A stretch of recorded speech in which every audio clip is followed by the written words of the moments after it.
Varlės malda. Antoniui de Melo. Skyrius malda. Akbaras meldžiasi. Kartą Moghulų imperatorius Akbaras miške medžiojo.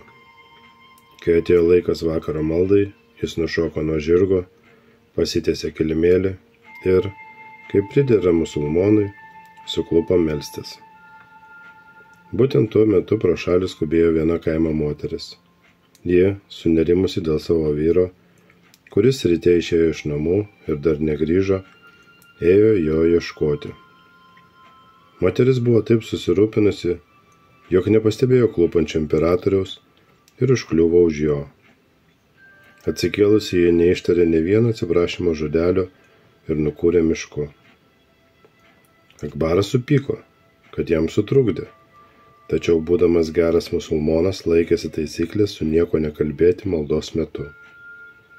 Kai jis baigė melstis, pamatė grįžtančią tą pačią moterį, laimingą, kad rado savo vyrą. Išvydus imperatorius su savo palyda, jį nustebo ir išsigando.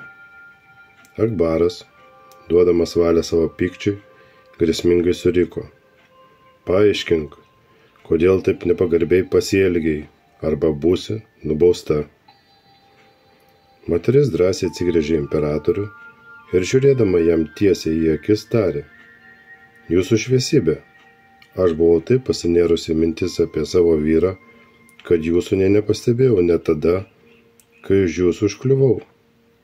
Jūs tuo metu meldėtės, buvote ištirpęs viename, kuris nepalyginamai didingesnis ir paslaptingesnis nei mano vyras.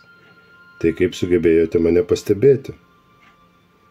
Imperatorius susigėdęs nutilo, o vėliau savo draugams prasitarė, kad ši kaimo moteris, nei mokyta, nei šventųjų raštų žinovė, išmokė jį suvokti maldos esmę.